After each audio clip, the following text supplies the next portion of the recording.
여러분, 믿기 어려운 질문 하나로 오늘 이야기를 시작해 볼까요? 북한의 가장 높은 곳에서 김정은 정권의 핵심 중추로 살아가던 한 인물이 과연 무엇 때문에 모든 특권과 안락한 삶을 기꺼이 포기하고 목숨을 건 탈출을 감행했을까요? 우리는 오늘 아무나 겪을 수 없는 북한 최고위층의 내부자 시선에서 바라본 숨겨진 실상과 그가 자유를 찾아 나선 드라마틱한 여정의 첫 발자취를 함께 따라가 보려 합니다. 과연 그를 모든 것을 버리게 만든 충격적인 진실은 무엇이었으며 그가 직접 목도한 김정은 정권의 진짜 얼굴은 어떤 모습이었을까요? 그는 북한 사회에서 특권 중의 특권층이라는 매우 특별한 지위를 누리던 인물이었습니다. 북한의 명문 중의 명문이라 불리는 김일성종합대학을 우수한 성적으로 졸업하고 국가의 핵심 중추인 노동당 선전선동부에서 중요한 직책을 맡았었죠. 여기에 더해 그의 집안은 김일성의 항일발 치산 활동에 직접 참여했던 이력이 있어 그야말로 북한 체제의 정통성을 상징하는 혁명 가문으로 당당히 인정받고 있었습니다. 그는 평양의 중심부에 자리한 최고급 아파트에 거주하며 일반 주민들은 감히 상상조차 할 수 없는 호화로운 일상을 누렸습니다. 24시간 내내 전기가 끊기는 법이 없었고 따뜻한 물이 콸콸 쏟아지는 샤워는 그의 특별한 일상 중 하나였습니다. 일반 상점에서는 찾아볼 수 없는 세계 각국의 수입품들로 가득 찬 외화 상점을 자유롭게 이용하며 특별 배급을 통해 늘 풍성한 식탁을 마주할 수 있었죠. 마치 북한이라는 거대한 무대 위에서 다른 차원의 삶을 살아가고 있었다고 해도 전혀 과언이 아닐 겁니다. 하지만 그 화려하고 안정적인 삶의 이면에는 그 모든 것을 뒤흔들 첫 번째 균열이 서서히 모습을 드러내고 있었습니다. 그는 김정은이 직접 주재하는 핵심 회의에 자주 참석할 기회가 있었는데요. 그곳의 식탁은 그야말로 상상을 초월하는 진수성찬이었습니다. 최고급 와규 스테이크는 물론 프랑스산 고급 와인까지 전 세계 미식가들이 탐낼 만한 희귀하고 값비싼 음식들이 가득했죠. 그런데 바로 그 호화로운 식탁 앞에서 그의 귀에 들어온 보고서 내용은 너무나 충격적이고 믿기 어려웠습니다. 평양에서 불과 50km 남짓 떨어진 곳에서는 굶주림에 지친 주민들이 풀뿌리를 캐먹으며 겨우 연명하고 있다는 비극적인 현실이 담겨 있었죠. 특히 2016년 함경도에 닥친 대규모 수해로 인해 수많은 아사자가 발생했다는 내용은 그의 마음을 크게 흔들어 놓았습니다. 모든 참석자들이 숨죽이며 김정은의 반응을 기다렸습니다. 이 비극적인 상황에 대해 최고 지도자가 어떤 구체적인 조치를 내리고 어떤 지시를 할지 모두가 숨죽이며 촉각을 곤두세웠죠. 하지만 김정은은 그 보고서를 듣고도 얼굴에 그 어떤 표정 변화도 없이 그저 짧고 무덤덤하게 한마디를 던졌을 뿐입니다. 다음 안건으로 넘어가시오 라는 차갑고 무관심한 말이었죠. 그의 목소리에는 주민들의 고통에 대한 어떠한 감정이나 책임감도 전혀 느껴지지 않았습니다. 이 순간 화자는 처음으로 자신의 신념을 흔드는 심각한 의문을 품게 되었습니다. 자신이 평생을 바쳐 충성해온 이 체제가 과연 올바른 것일까? 최고 지도자의 눈에 굶어 죽어가는 수많은 주민들의 비극은 그저 다음 안건에 불과한 것일까 하는 의문이었죠. 그의 머릿속은 혼란과 함께 깊은 고민으로 가득 차기 시작했습니다. 이전까지 그는 자신이 누리는 모든 특권이 당연하다고 굳게 믿었고 당과 수령을 위해 헌신하는 것이 최고의 가치라고 굳건히 신봉하며 살아왔습니다. 그러나 김정은의 무관심하고 냉정한 한마디는 그의 내면을 뿌리부터 흔들기 시작했습니다. 화려한 평양의 겉모습 뒤에 감춰진 어두운 그림자, 그리고 그 그림자 속에서 고통받는 수많은 사람들의 존재를 어렴풋이 인지하게 된 결정적인 순간이었죠. 자신과 가족이 누리는 풍요로움이 어쩌면 다른 이들의 처절한 희생 위에 세워진 것은 아닐까 하는 불편하고 고통스러운 질문이 그의 마음속 깊이 자리 잡기 시작한 겁니다. 이 작은 균열은 앞으로 그가 겪게 될 거대한 변화의 서막에 불과했지만 그의 인생을 송두리째 바꿔놓을 첫 번째 씨앗이었습니다. 최고 지도자의 냉담한 한마디가 제 마음속에 작은 균열을 만들었던 그때부터였을까요? 저는 평양의 풍경을 이전과는 다른 눈으로 바라보기 시작했습니다. 늘 당연하게 여겼던 모든 것이 다르게 보였죠. 검은색 벤츠를 타고 평양 시내를 지날 때마다 창밖으로 스쳐 지나가는 주민들의 모습이 가슴을 짓눌렀습니다. 그들의 얼굴에는 제가 알던 특권층의 여유나 생기는 찾아볼 수 없었죠. 핏기 없는 창백한 얼굴, 축 처진 어깨, 그리고 아무런 표정 없는 눈빛은 마치 오랜 시간 고통에 익숙해진 사람들 같았습니다. 저는 그들의 고단한 삶이 저와는 완전히 다른 세상이라는 것을 어렴풋이 깨닫게 되었습니다. 같은 평양 하늘 아래에서 저희 가족은 풍족함 속에서 웃고 있었지만 그들은 생존의 무게에 짓눌려 숨 쉬는 것조차 버거워 보였으니까요. 2017년, 저는 업무차 중국 단둥으로 출장을 가게 되었습니다. 압록강을 건너는 순간, 제 눈앞에 펼쳐진 광경은 정말이지 충격 그 자체였습니다. 북한에서는 상상조차 할 수 없는 휘황찬란한 도시의 불빛과 자유롭게 거리를 오가는 사람들의 활기찬 모습은 저를 완전히 압도했죠. 제가 늘 외부 세계는 가난하고 혼란스럽다고 배워왔던 모든 교육이 한순간에 무너져 내리는 듯했습니다. 평범한 중국인들이 손에 스마트폰을 들고 자유롭게 소통하고 풍요로운 상점에서 원하는 물건을 거리낌 없이 사는 모습은 문화적인 충격을 넘어선 경이로움 그 자체였습니다. 저희가 듣던 대로라면 중국은 가난에 허덕여야 할 텐데 제 눈앞의 현실은 완전히 달랐으니까요. 호텔 방으로 돌아와서도 저는 그 충격에서 헤어나올 수 없었습니다. 그날 밤, 저는 난생 처음으로 몰래 노트북을 켜고 인터넷에 접속하는 대담한 행동을 했습니다. 조심스럽게 검색창에 북한이라는 단어를 입력하자 그동안 제가 알던 북한과는 전혀 다른 상상조차 할 수 없었던 진실들이 쏟아져 나왔습니다. 탈북자들이 용기를 내어 증언한 이야기들은 제 심장을 얼어붙게 만들었죠. 정치범 수용소의 실상, 잔인한 공개 처형, 강제 노동의 비극, 그리고 수많은 주민들이 굶주림에 쓰러져 죽어가는 아사의 참혹한 현실까지. 하나같이 믿기 힘든 이야기들이었지만 그들의 절박한 목소리는 진실을 외치고 있었습니다.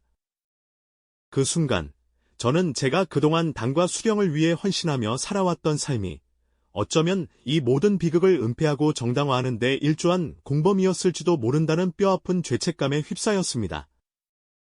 선전선동부에서 일하며 주민들을 세뇌하고 김정은을 우상화하며 외부 세계를 악마처럼 묘사했던 제 지난날들이 주마등처럼 스쳐 지나갔습니다. 제가 만든 거짓말들이 수많은 사람들의 눈을 가리고 그들의 고통을 외면하게 만들었던 것은 아닐까요? 그 전까지는 특권층으로서 편안하고 안락했던 평양의 고급 아파트가 이제는 제 모든 것을 옥죄는 거대한 감옥처럼 느껴지기 시작했습니다.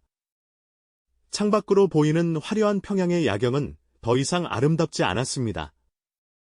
그 불빛 아래 드리워진 어둡고 거대한 그림자 속에서 고통받는 사람들의 존재가 너무나 선명하게 다가왔죠. 더 이상 이 거대한 거짓말 속에서 숨쉬며 살 수 없다는 확신이 제 마음속에 자리 잡았습니다.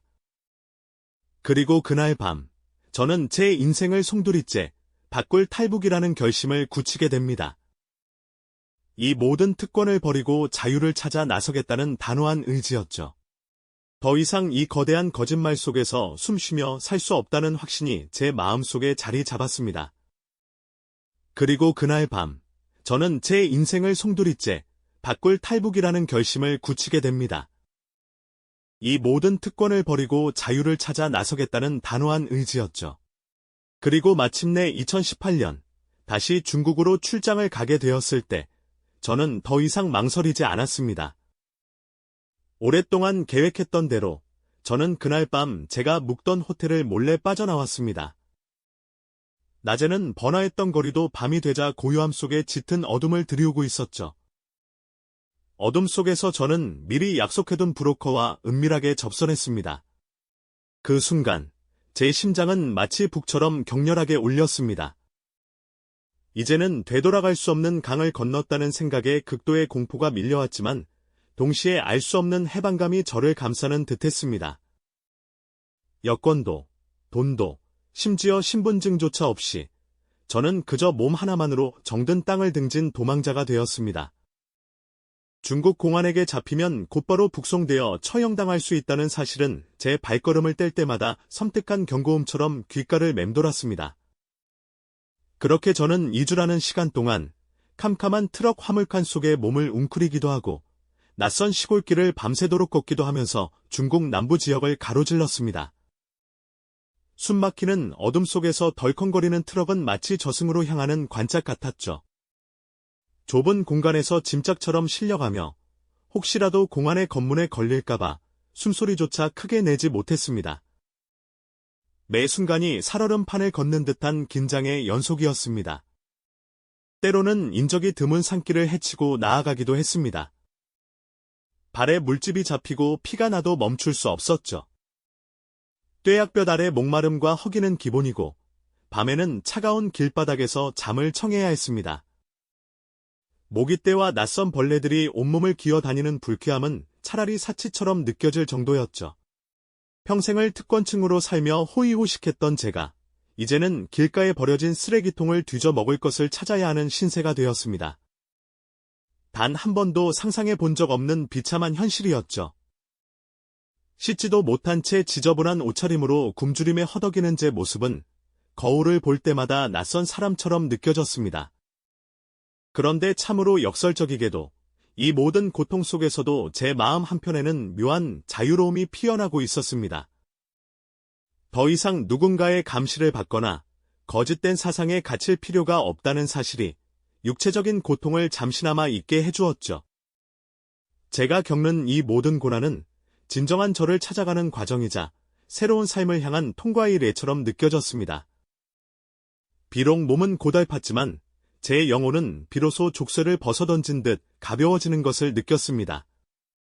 밤하늘을 올려다보면 평양의 화려하지만 억압적인 야경과는 다른 이름 모를 별들이 쏟아지는 것을 보았습니다. 그 별빛 아래에서 저는 처음으로 온전히나 자신으로 존재할 수 있었죠.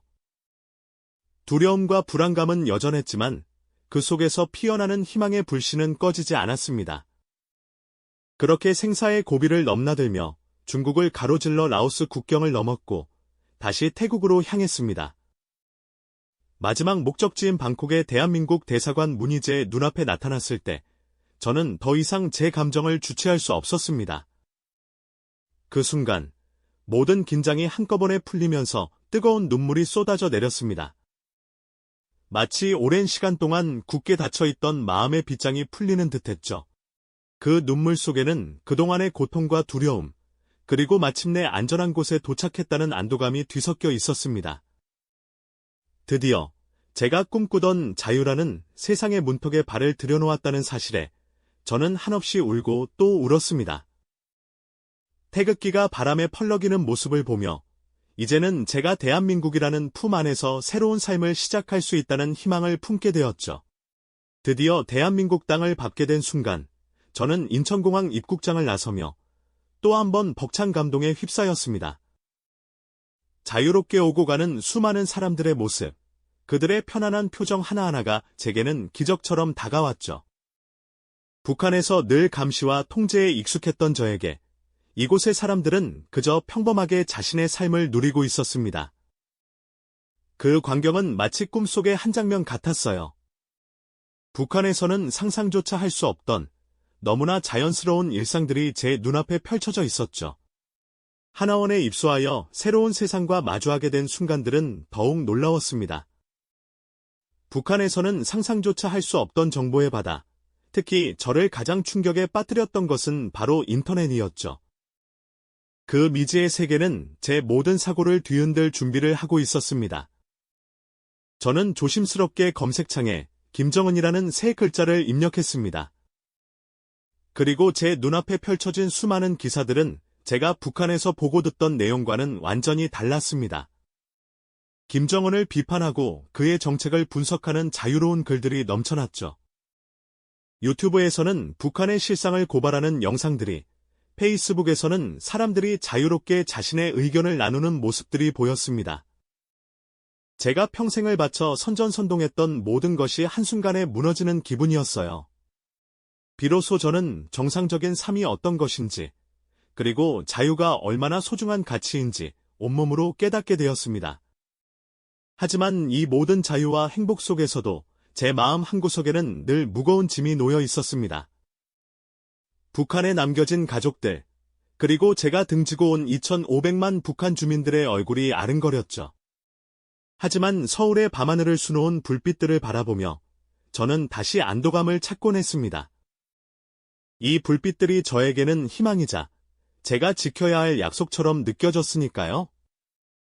저는 이제 제가 겪은 충격적인 진실들을 세상에 알리고 북한의 비정상적인 현실을 고발해야 한다는 강한 사명감을 느낍니다. 이는 제가 살아남은 이유이자 저에게 주어진 새로운 역할이라는 생각이 들었죠. 제가 경험한 자유의 가치를 더 많은 사람들에게 알리고 북한 주민들이 언젠가 이 자유를 누릴 수 있도록 돕는 것이 저의 새로운 삶의 이유가 되었습니다. 제가 북한에서 보고 느꼈던 충격적인 진실들을 외면하지 않고 용기 있게 증언하는 것이야말로 제가 할 수 있는 가장 중요한 일이라고 생각합니다. 오늘 제가 들려드린 이야기는 단순히 한 개인의 탈북 경험을 넘어 우리가 매일 숨쉬고 있는 자유라는 공기의 소중함을 다시 한번 일깨워주는 계기가 되었으면 합니다.